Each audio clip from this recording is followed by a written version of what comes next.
the positive side had slight signs of getting hot. Oh, yeah. Because, and believe, I was talking to a friend of mine who worked for Volkswagen, and poor terminal connections, they got what they call micro arcing. Yes, we were talking about fretting. Yeah. And we're going to get back to that because I do have an article about that. I'm trying to figure out... GM had TSBs on it, up the yin-yang. I'm trying to figure out how we can get that information out over the radio so people can understand it, because it helps to see. If you can see some microscopic... Yeah. When they do microscopy, it makes some sense. But, so I don't know if we're going to get that one across, but we're going to try. Yeah, because what happens there in that case, if it's a funky connection, the best thing you could try doing is... clean it up real good, a little dielectric grease, and push it on there and kind of cross your fingers. Yeah. But other than that, I'll tell you what we're going to push. We're going to push the button. You're going to push the commercial button. Yeah, we're going to do our last break here. We're going to listen to the Pleasant Pheasant. We'll get a little more quiet here on Motormouth Radio with Ray Guarino, Joe D. Taking it down a notch. We're going to come back with more Motormouth Radio after this break, so keep it where you got it. Let's listen to Billy.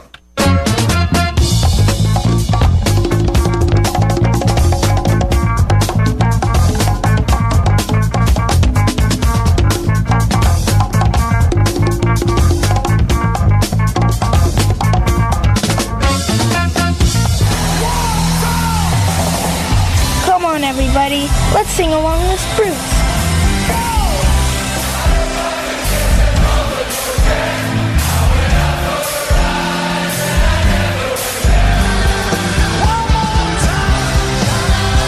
Join me, Kim Tracy, for the music of Bruce Springsteen and the E Street Band on Thunder Road, Sundays at 1 p.m. on the voice of Nassau Community College 90.3 WHPC and on the iHeartRadio app. The Motormouths will be right back with your car questions. Give us a call at 516-572-7440.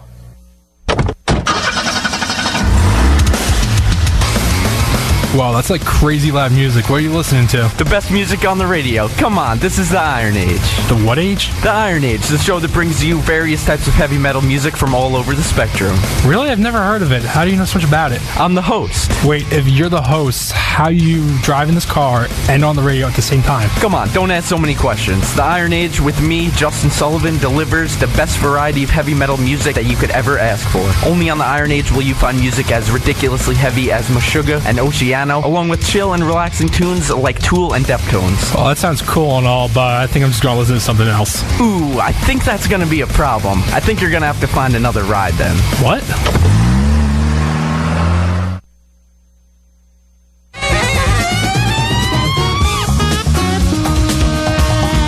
All right, if that didn't make your funky self get up and do some grooving on the floor, nothing will. Joe, we're going to Warp Factor 3 this time, and I'm going to energize, and we're going to say, hi, you're on with the Motormouths. Okay, great. I'm not on the air yet, so don't put me on. No, you're on the air now. We're back live, Bob. Yeah.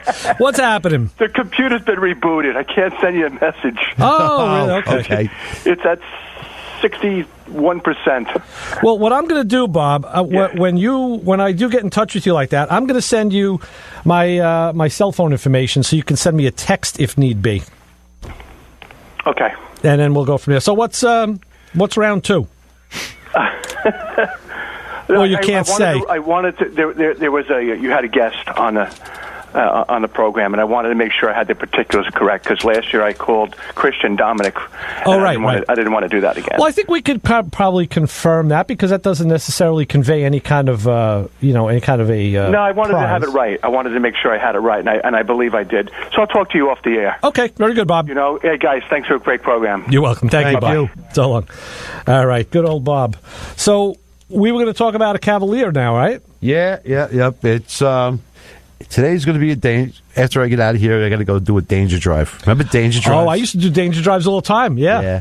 Well, long story short, the mighty Cavalier, which got crashed about I don't know how many years ago now, it finally made its rounds through the different places that between body work and some other stuff that needed to be done, and now it's sitting at the shop. My main guy's there, and I got a set of deal plates. Got to get it off the lot. We need the room. So I'm going to drive it. It's going to be its first actual drive, which is about maybe 3 or 4 miles between the shop and my house. Mm-hmm. And because it's been on, because it hasn't been registered.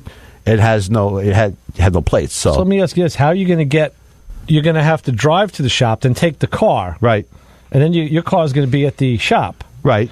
Do you need like backup on this? You need like you need me to come with you so that we can just drive. If you got nothing else to do, because basically, other than that, I was going to say this is why I have children. Okay. All right, but well, you have child because one isn't home. One's a little bit far for that. Right. But, what I'm worried about though is that this thing has not really seen the road in. It's like 4 years. So it's got old gas in it too. Yeah. But you want to know something? Yeah. That car has popped right off in every place that it's gone. Okay. You know what I mean? And it runs pretty good. I can't say too much because then you jinx it. No, you never know. We're not going to do that. And it still needs some more stuff before it actually becomes roadworthy. Okay. So it's just going to go back to the house because there's no spots left in the UD. Right. So it'll sit there for a while until logistics prove out, because actually at another point the Z28, it's got to come out of the UD, it's got to go get the gas tank dropped. I'm finally just going to get that over with. Where is that going to happen? I don't know. I was thinking of talking to our compadre Bill over there. Bill, Kappa Radio. Kappa Radio. We just to mention, we were supposed to mention this whole show, and we didn't. Next week, we're going to be doing a 2-hour show here on Motormouth Radio. I guess I won't be dropping the tank next week. No, because it's fundraising. It's March Madness fundraising, apparently. So we're going to do our regular hour. We'll be on from 12 to 2. Right. So we'll take an hour of Kim's show next week, and we're going to do the fundraising thing. So, yeah, by all means. So listen in. Have the checkbook ready. We'll try to do some. I mean, not that we do a bad show, hopefully all the time, but we'll try to do some things that are a little bit out of the ordinary. Right. Well, okay. You know what I mean? Sure. We'll have to think of something. Let me know when you think of something, and yeah, not to mention out there, folks, if you have any suggestions between Facebook, Twitter, all that, all the different, Bruta. Yeah, we got email. Yeah. If you got anything you'd like to see, like a guest or a call-in or something like that, or a subject, let us know, because we're going to have extra time. I know sometimes we have to cut stuff short. Yeah, that's true. Because we only have an hour. I mean, especially on this end of things, it goes really quick. I know it might drag on for you out there in Radio Land, but over here it flies. It does. Like right now, we're almost we done. Have 8 minutes. Yeah, we're almost at the end of the show. So if there's any number of ways of letting us know, please, this is the week to do it, because we got we're going to have plenty of time to do stuff. Right. And I got a feeling we may have to have an update from automoblog.net from Carl Anthony next week. Yeah. Carl threw us a nice little plug on Twitter today, and if you are not doing it already, follow us on Twitter, and you can take our quiz. We're going to have to energize again. I need that sound effect. Yes. And we're going to see who's on with us. We'll say hi here on the Motor Mouths. Oh, hey guys, it's Jim. Hi, Jim. What's up, Jim? Hey, well, first of all, there's a couple of housekeeping things we've got to take care of, because a couple of weeks ago, Joe got to mention on air the lady, and we need a moment for that. Okay. Thank you. Explain to them. Second, Joe, did you show Ray the picture? Yeah, Ray's seen that picture, actually. Oh, okay. Which one is that? All the hair, none of the gut, which, of course... The one from the car show? Yes. Yeah, you would have thought that at that point you would have looked at my gut and went, I don't want that. Actually, I think they just issued it to you as you reached your 40s. And, well, for some reason, I had that in my 20s. So, yeah, you got yours on... Well, you were always an overachiever. Yeah, well. You were ahead of the curve. What could I say? Yeah, way ahead of the curve. Look at that curve. I mean, my God. Anyway. Yeah. What's up? Hey, the other thing, Cavalier. I remember way back when you were like one of the first people to have an F41 equipped Cavalier. Actually, mine was the first one that my dealer sold. I worked at Bay Chevy at the probably time. the only one your dealer F41 being? Explain. That was the handling package. I mean, the car had like 6 horsepower. Right. Because this was the Cavalier hatchback. It kind of looked like a little baby Camaro. Yeah. You know what I mean? It had the rubber nose with the Camaro looking headlights, and it was a hatchback instead of the usual sedan. Yeah, it was one of the first generation Cavaliers, and probably your car was probably the beginning of the Z24s. Yeah, actually, they came out with the Z24 after they realized that F41 wasn't quite cutting it, because you really can't have a lot of fun cornering if you're too busy looking for a tailwind. You got to put the sail up. Yeah, that car's nickname was Pokey. Yeah. Yes. Oh, wow, I remember that. Yeah, it wasn't a very quick car. It was comfortable. It was great. It was like my first car with power windows and air conditioning and stuff. Nice. Yeah. I do have a quick advice question for you guys. Go ahead. As you know, the wagon spends most of its life sitting in my garage. Mm-hmm. And that's the worst thing you could possibly do to the car battery. Yeah. Sure. Yeah. And it's almost time to replace the battery in that car. So I wanted to ask your advice about what do you guys think about the new style AGM batteries? For instance, the Optima battery. That, just so people know, AGM stands for Absorbed Glass Mat. Mm-hmm. I like them. I was just talking to my brother-in-law about it last night. He was going to put one in his Impala SS. They are more expensive than a wet cell battery. Yeah, like double, easy. Yeah. Retail. I think I saw something online from either, it was like Jegs or Summit. Somebody had one, and they were selling it for a fairly good price. It was a couple months ago. I don't know if they still have the special. Yeah, but typically, like your average, if at retail now, your average battery for a car like that would be right around $100, a little more, $125 for lead acid. Yeah, for your basic regular battery, and the AGM would be something like in the $200 range. Yeah. What I found with those, basically, they're great batteries. I mean, as far as holding up well and being consistent, the one couple things is, number one, your charging system better be up to snuff.